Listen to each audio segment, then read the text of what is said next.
ஸ்ரீராமதூத மகாதீர ருத்ர வீரிய சமத்பவகா ஆஞ்சநேய கர்ப்ப சம்பூத வாயுபுத்திர நமோஸ்துதே. புண்ணிய பூமியாம் தமிழகத்தில் சென்னை கௌரிவாக்கத்தில் பஞ்சமுக ஆஞ்சநேயர் அருள்பாலிக்கிறார்.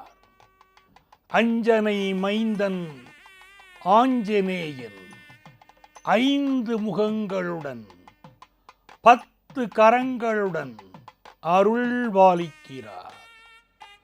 5 முகங்களைக் கொண்ட ஆஞ்சநேயர் பஞ்சமுக ஆஞ்சநேயர் கௌரிவாக்கம் திருத்தலத்தில் நமக்கு அருள்பாலிக்கிறார். பஞ்சமுகங்கள் என்றால் ஒவ்வொரு முகத்திற்கும் தனி மகத்துவம் உண்டு. 5 முகங்களில் முதன்மையான முகம் வானரத்தின் முக அமைப்புடன் இருக்கும் ஆஞ்சநேய முகம்.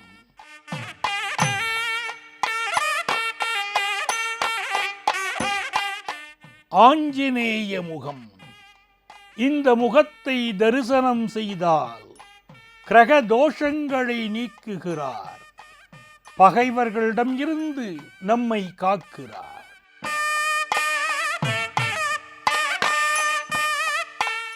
இரண்டாவது முகம் நரசிம்ம முகம். மனிதர்களுக்கு மனதிலே உண்டாகக்கூடிய அத்துணை பயங்களையும் நிவர்த்தி செய்யும் நன்முகமாக நரசிம்ம முகமாக ஆஞ்சநேயரின் இரண்டாவது முக தாத்பரியம் அமைகிறது.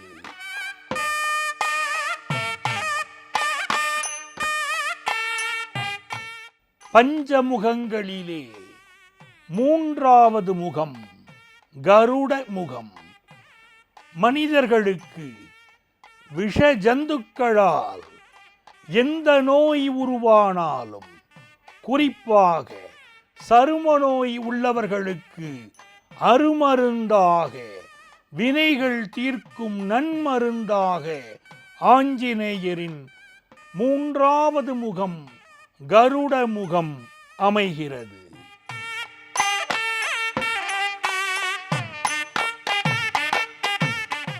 4ஆம் முகம் தீரா கடனிலே அகப்பட்டவர்களுக்கு அபயம் அளிக்கக்கூடிய 4ஆம் முகம் வராக முகம்.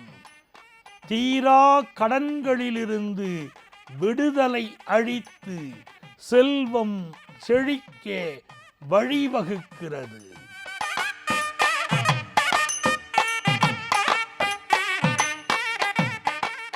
5ஆம் முகம் அற்புதங்களை அள்ளித்தரும் ஆஞ்சநேய பிரானின் 5ஆம் முகம் ஹயக்ரீவ முகம். ஞானானந்தமயம் தேவம் நிர்மலம் ஸ்படிகாக்ருதம் ஆதாரம் சர்வ வித்யானாம் ஹயக்ரீவமுபாஸ்மகே என்று எந்த ஹயக்ரீவரை நாம் வழிபடுகிறோமோ அந்த ஹயக்ரீவ முகமே ஆஞ்சநேயரின் 5வது முகம்.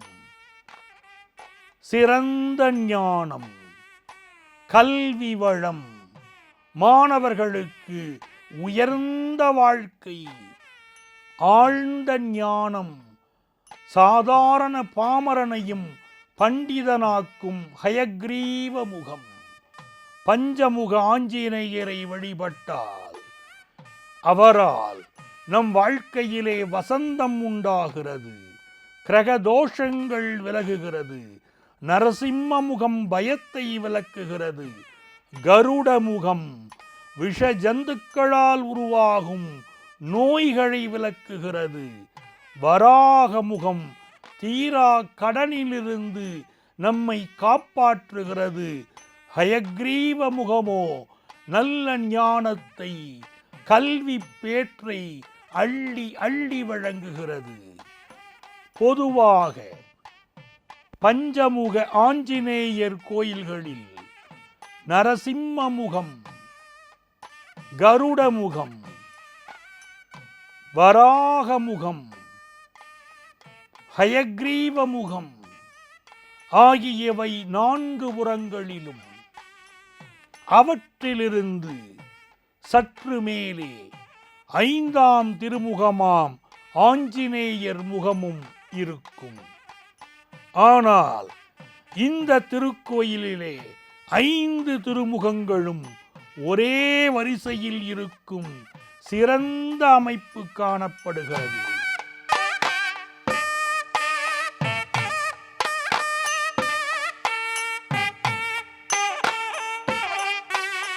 பஞ்சமுக ஆஞ்சநேயர் கௌரிவாக்கத்திலே நமக்கு அருள் காட்சி தருகிறார். வாழ்க்கையின் இன்னல்கள் விலக, சந்தோஷம் பெருக, கல்வி ஞானம் பெருக, வாழ்க்கையிலே சகல சௌபாக்கியங்களும் பெருக பஞ்சமுக ஆஞ்சநேயரை கௌரிவாக்கத்திலே வழிபடுவோம்.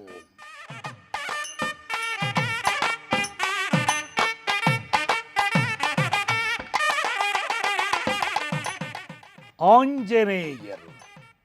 ஆஞ்சநேயர் என்றவுடன் ராமபக்த ஆஞ்சநேயர் நம் நினைவுக்கு வருகிறார். அதுபோல மலையை தூக்கி ஆகாயத்தில் பறக்கும் ஆஞ்சநேய உருவமும் மிகவும் பிரசித்தம். அந்த வரிசையிலே பஞ்சமுக ஆஞ்சநேயர் மிகவும் சிறப்பு வாய்ந்தவர். மகிமை வாய்ந்த 5 முகங்கள் பஞ்சமுக ஆஞ்சநேயர். யுத்தத்திலே கணக்கில் அடங்காத போர் வீரர்களை இழந்தான் ராவணன். ராமபிரானால் தானும் கொல்லப்படுவோமோ என்ற பயம் ராவணனுக்கு. உடனே பாதாள வேந்தனான மயில் ராவணனை வரவழைத்தான் ராவணன். மயில் ராவணன் நான்முகன் பிரம்மனை வேண்டி கடும் தவம் புரிந்து அரிய பல வரங்களை பெற்றவன். மாயா ஜாலங்கள் செய்வதில் அசகாய சூரன்.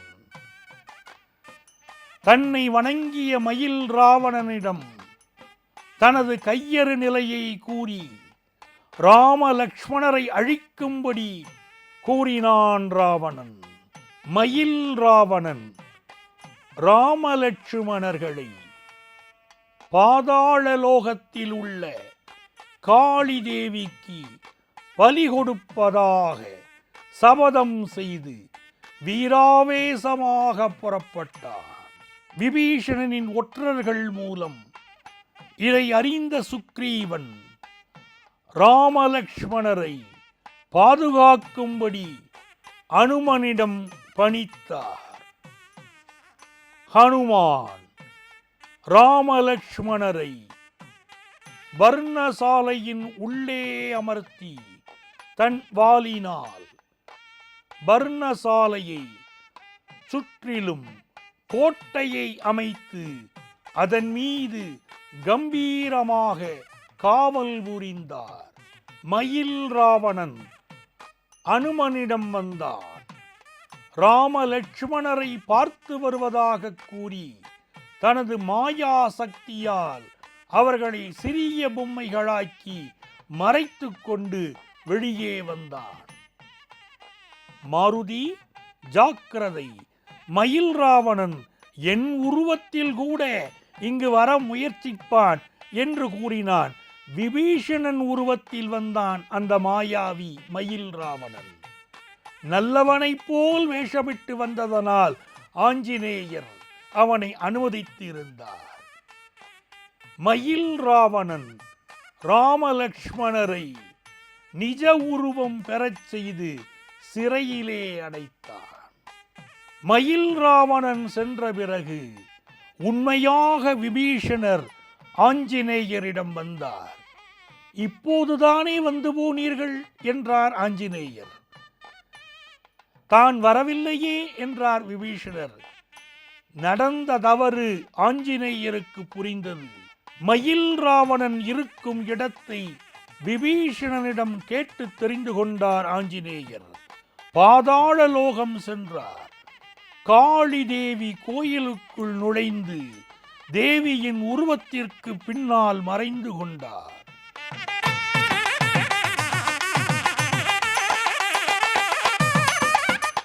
ராமலக்ஷ்மணரை அழைத்து கொண்டு மயில் ராவணன் காளி தேவிக்கு பலி கொடுக்க வந்தார். மகிராவணா, பலிகளை மட்டும் உள்ளே அனுப்பு, நீ வரவேண்டாம் என்று காளி போலவே குரலை மாற்றி பேசினார் ஹனுமான். அதன்படி ராமலக்ஷ்மணருடன் மகிராவணன் கோவிலுக்குள் நுழைந்ததும் ஆஞ்சநேயர் விஸ்வரூபம் எடுத்தார். அவனை கொன்றார். பிறகு ராமலக்ஷ்மணர்களிடம் கொடுத்து மயில் ராவணனிடம் போர் செய்யும்படி வேண்டினார். மயில் ராவணன் மாயப்போர் புரிந்தான். போரை முடிவுக்கு கொண்டு வர ஹனுமான் ராமலக்ஷ்மணரை கீழே இறக்கிவிட்டார். விபீஷணர் கூறியபடி 7 கடல்கள் கடந்து ஒரு தீவை அடைந்தார்.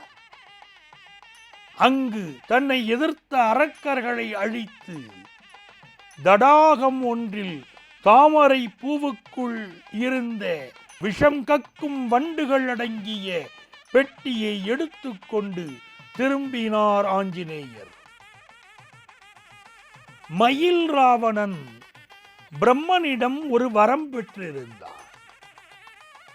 விஷவண்டுகள் 5ஐயும் ஒரே நேரத்தில் கொன்றால் மட்டுமே தனக்கு மரணம் நிகழ வேண்டும் என்று வரம் வாங்கியிருந்தார்.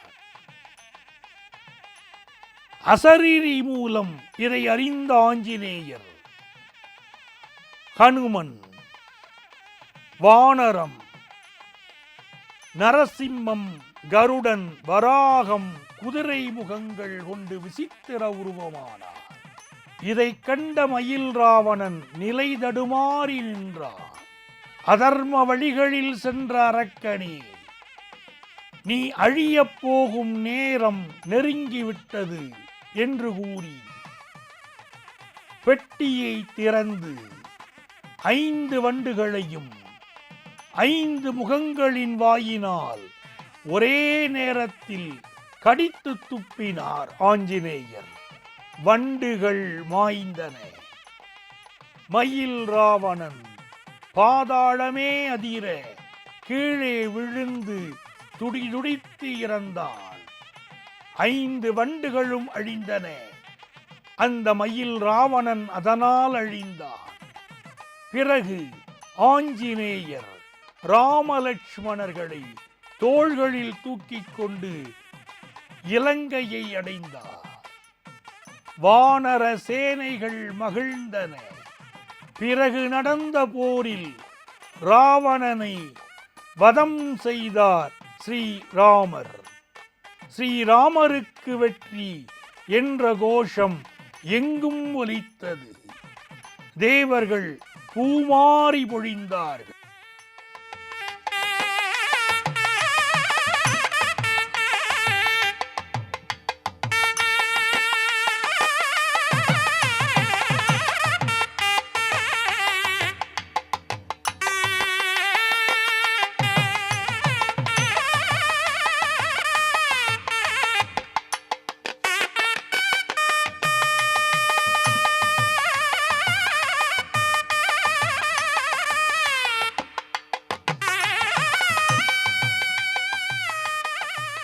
கௌரிவாக்கம் மக்கள் தாங்கள் வழிபட ஒரு திருக்கோயிலை நிர்மாணிக்க வேண்டும் என எண்ணியிருந்த நேரத்தில் ஒரு பக்தரின் கனவில் பஞ்சமுக ஆஞ்சநேயருக்கு ஆலயம் அமைக்கும்படி உத்தரவு எழுந்ததா.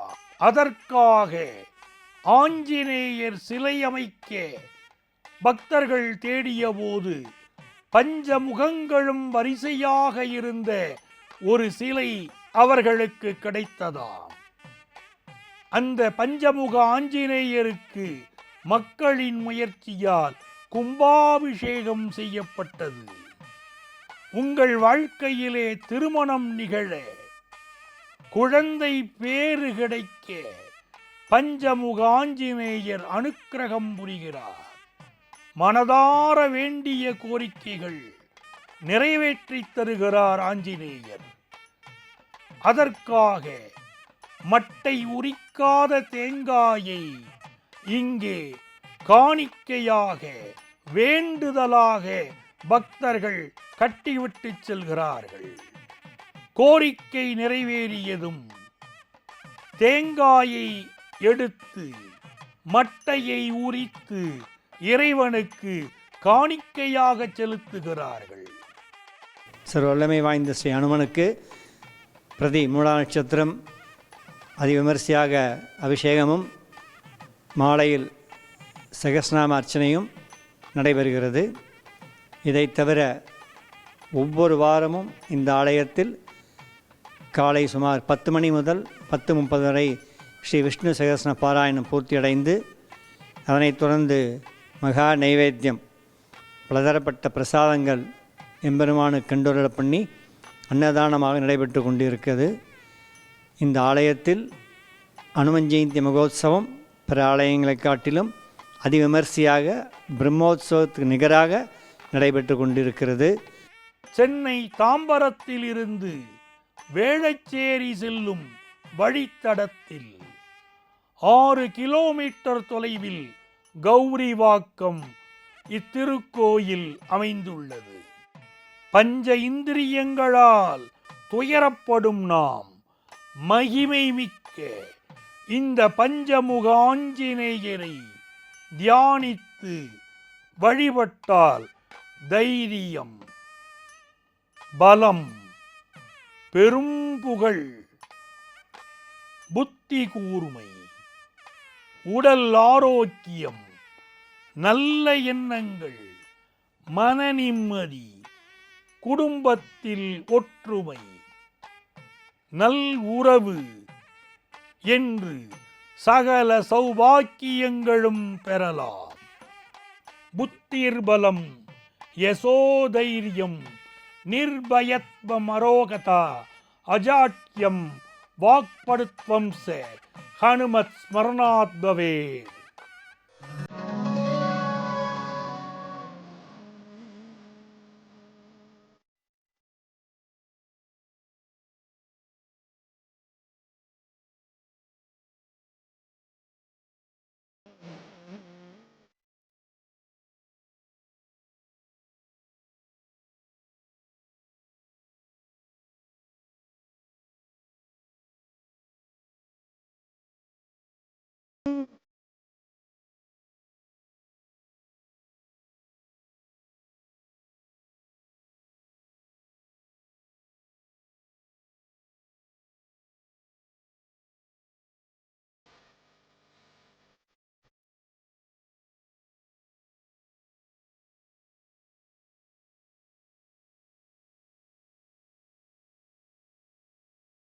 ஸ்ரீ பஞ்சமுக அனுமன், வராகர், நரசிம்மர், ஹயக்ரீவர், கருடன். ஸ்ரீ வராகர் திருமண தடைகளுக்காக ஒவ்வொரு வாரமும் வியாழக்கிழமை நெய்தீபம் ஏற்றி வழிபட்டு வந்தால் இங்கு திருமண தடைகள் அகல்கிறது. அதனைத் தொடர்ந்து ஸ்ரீ நரசிம்மர் ஒவ்வொரு வெள்ளிக்கிழமையும் பிரதி சுவாதி நட்சத்திரமும் இங்கு சகஸ்நாம அர்ச்சனை செய்து வழிபட்டு வருபவர்களுக்கு தங்களுடைய ரோகங்கள், கடன்கள் தீர்ந்து வருகிறது. சிரவண நட்சத்திரம், திருவோண நட்சத்திரம் அன்று பள்ளி மாணவர்களுக்கு ஏலைக்காய் மாலை சாட்டி வழிபட்டு வரும்பொழுது அவர்களுடைய புத்தி சாதுரியம், படிப்பு மேலோங்குகிறது.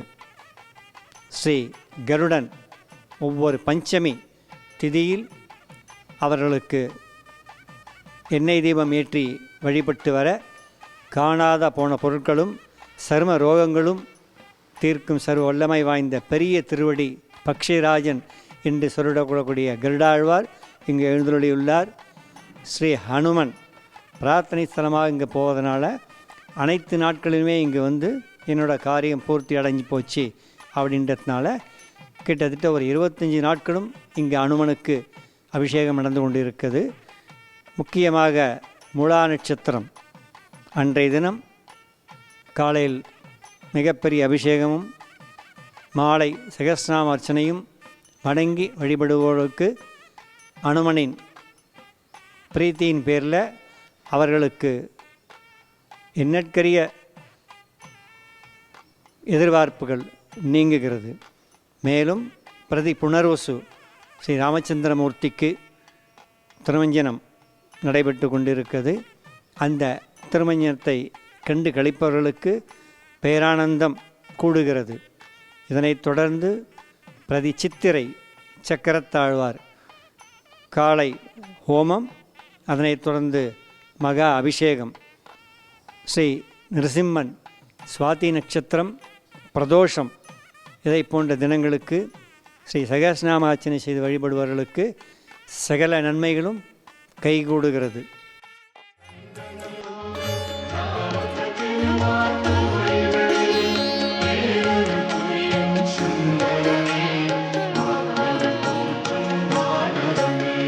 சஞ்சீவி மூலிகை கொண்டு வந்தே லக்ஷ்மணர் உயிரை நீ எடுத்தாய்.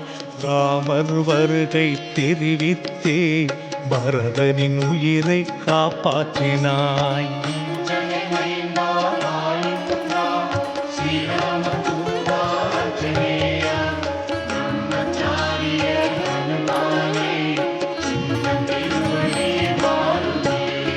சீதையை தேடிச் சென்றாயே, அசோகவனத்தில் கண்டாயே.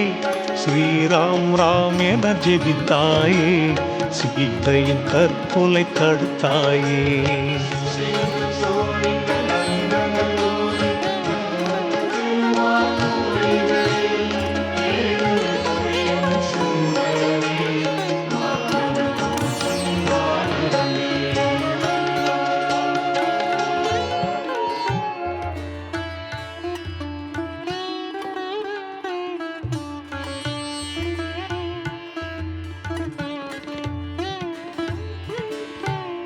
துருக்கி அந்தரத்திலே ஆசனம் அமைத்து அமர்ந்தாயே. ராவணனுக்கு அறிவுரை சொன்னாயே, ஸ்ரீலங்காவை எரித்தாயே. ஸ்ரீராம